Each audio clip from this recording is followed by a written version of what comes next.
Joining me today is Octagon MMA lightweight Attila Korkmaz, only 1 week away from his Tipsport Gamechanger tournament reserve bout against Makwan Amirkhani. Attila, thank you for your time today. How are things this close to fight week and fight day? Just the final sessions, just getting the weight down and doing some small adjustments. The hard part is done already. You know, I'm I'm hungry. My fists are itching. So let's go. Yes, sir. Before we get stuck into the fight and all that, I want to ask you about the promotion itself, Octagon MMA, from a fan perspective, especially here in the UK. Octagon has been one of the real highlights and successes to emerge in the realm of European MMA in general over the past few years. I wanted to ask, sort of, what is your experience with the organization? What has it been like so far? And how does it sort of compare to previous promotions that you've competed for? My experience as a fighter is that everything is well organized. And for me, the most important thing is the organization gives the fighter a platform to represent himself and to engage the fans. And also now from a fan perspective, it makes everything really attractive. The people, the fans, they want to watch almost every fight because there is a story behind it. And that is because Octagon makes it accessible for the fighters to represent themselves and be transparent for the fans. So the fans have the chance to see the behind the scenes, the story, the why, the how. It's really, really engaging. And at the same time, of course, they don't overdo it. They keep it in a professional level. So the fans are not pure casuals. The fans are well informed. You see that when which I have seen after the fight, they're well informed. They know martial arts, the fans, but at the same time, they're really passionate. It's an interesting thing to see the rise of European MMA, to witness that. And it's great to be a part of that. Yeah, 100%. I completely agree. The storylines that Octagon are able to sort of insert into their tournaments and events, yeah, like you say, really make it stand out from the rest of the crowd. And I suppose your story started with a baptism of fire, essentially, going straight in there against Paradeiser, the lightweight champ. Extremely close fight, I think, that divided fans and pundits and everyone else in between. Now several months removed, and obviously a week away from your second fight. How do you sort of look back on that bout with Paradeiser, and what are your general thoughts, and what do you take away from it? Still furious, about that. And I mean, yes, I have a fight against a decorated opponent, but man, I pray that anyone from this tournament is gonna get kicked out or gets injured or whatever. Of course, I don't wish them bad things, but it will be really nice to re-enter the tournament just to face Paradeiser again, you know? So yes, he might have the judges on his side, but I might have to really finish him off. I really have to decapitate him to make a statement because my hands are red. Like I don't know what else to do, right? But it still bugs me a lot, It still bugs me a lot, as also every fan acknowledges my performance and they say, "Hey, you did a really good fight, and I thought you won." Except his fans, yes, of course, they're on his side. I understand it, right? But even he himself was surprised about the outcome. But yeah, you can argue about it, right? But it makes me still furious. What can I say? Mm. Well, I mean, end of the day, regardless of the result, the fight itself sort of showed that you were more than capable of competing with the very best. He is the guy at the top, and it was that close that you showed that you are in the right place right now, and further reinforced by the fact that you got the call up for the reserve bout. The fans voted you in. So, what was your What was your reaction to getting that call, as well as sort of the validation from the fans for your performance? Look, it's a great honor because there were other favorites, right? Yeah. They were local stars who got so many votes. I didn't even hope much from this because I just thought they have their local fans, they're gonna get voted in anyway. So to be voted back in and have my performance acknowledged by the fans, it's a great honor for me. It's a really, really great honor. It's a big validation.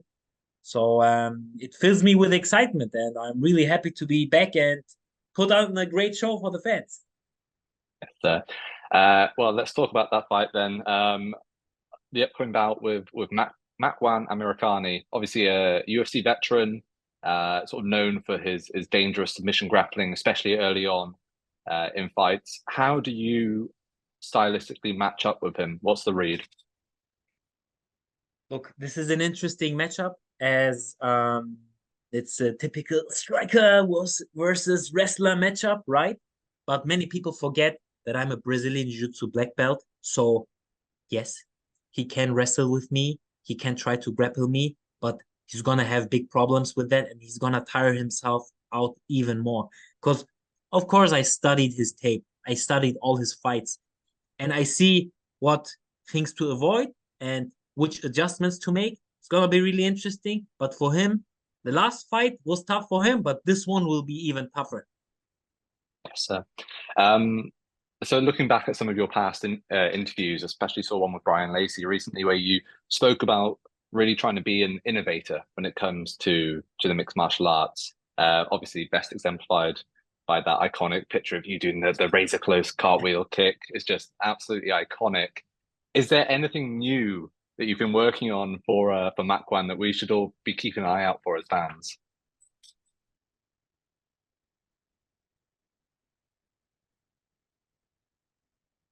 For this opponent, maybe. It depends. It depends. This will be really up to my opponent. This will be up to my opponent if I'm gonna pull off something new. But there is a lot in my backpack for future bouts as well. It always depends on the opponent, right? On the style of the opponent, everything, what things I can pull off. But I have a lot in my backpack to show. So be ready. Okay, so we should also mention that this fight is taking place in the Eden Stadium, right? This is huge. It's the fourth biggest European MMA event of all time. Can you just talk to me about the significance of being on such a card and in such a stadium, such a historic event? Look, the dimensions, I still cannot grasp all that. It didn't cross my mind yet. Cannot imagine it. Only when you say 28,000 fans, I don't know what I can picture. It's gonna be crazy. It's gonna be ridiculous. Look, I enjoy being on stage and having a crowd that is shouting, even if they root for the opponent. I don't care, right? I enjoyed it. I enjoy it. It fills me with energy. But this dimension, it just like it goes over me. So but it fills me with excitement at the same time, right? So I really cannot wait to feel the energy, to see the crowd, how everything is gonna be. Um, yeah, it's exciting, but I just Yeah. don't have the picture yet in mind. It's I don't think any of us do. yeah. The announcement of the venue and the event is just took everyone by surprise, I think, and then suddenly it's a week away now. Like where has that come from? It's yeah, it's just going to be a spectacle. I think something to rival probably even the biggest promotions in the world. So, and the fact that you're on this card is yeah, it's electric. Um, all right.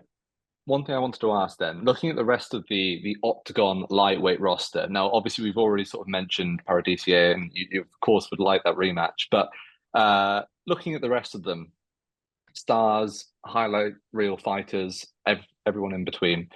Are there any other fights out there that really sort of catch your eye that you would like, not even in a malicious way, just maybe stylistically, someone you would like to pitch your skill set against in the future?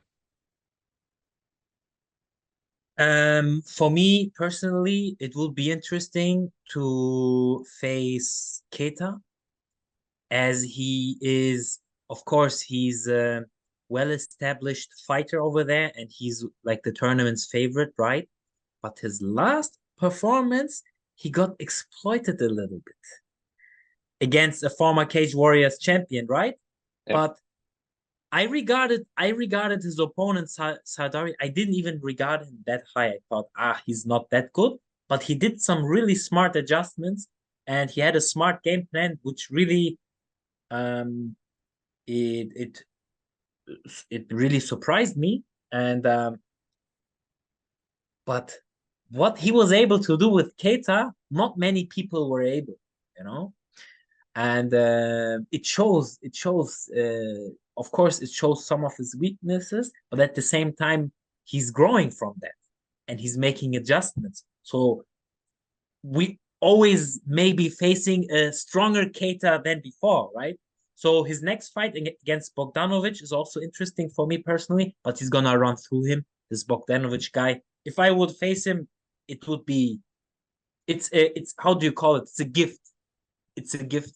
I would go out of that fight without even hurting my shins. You know what I mean? So it would be like an easy grappling tournament. But Keita would be an interesting matchup, as he's really, really dangerous, right? Throwing bombs. He has great takedown defense and great athleticism. So I got my eyes on you, Keita. So yeah, I mean, that would be spectacular. One other thing I wanted to ask you about, on your own socials, you're sort of pushing is it a calf kick clinic, essentially? Could you sort of speak to me a bit about that, and what potential fans could expect if they sign up for it? Look, I have built a training system. Okay. You don't find this anywhere. Online, you find a lot of instructionals where they're talking, and you skip through that until you get to the good part, right? The problem is, even high-level fighters, they show tutorials, technique tutorials, and all of that. The problem is they show the technique, but they don't teach you how to learn it. And what I have set up is it's a training system that you just go through. You just have to go through it once. You can build it around your own training schedule as a supplement to whatever you're working on at the moment. Or if you, especially what I want to address, because I cannot be everywhere, right? I cannot give everyone one-on-one training. But what I can do is, if there is maybe one guy with his friend in the deepest corner of wherever, right? He doesn't have access to a gym, but he buys my course, then he knows exactly what to do. He can put his own training schedule and just work through the drills, and he will see improvements. I already have seen with students. I have some students, they use it to teach their own students. So they're coaches basically. They teach their students, and these kids, they go to other MMA gyms and finish the people with calf kicks. How is that possible, right? Because it's a proven system. And I just share my knowledge. I just like to share my knowledge, but unfortunately, I don't have time to be in the gym giving classes all the time, right? Because I'm preparing for fights. I want to make great performances, and I want to apply what I have learned, and I want to just make it accessible for everyone to learn. That's it. That's brilliant.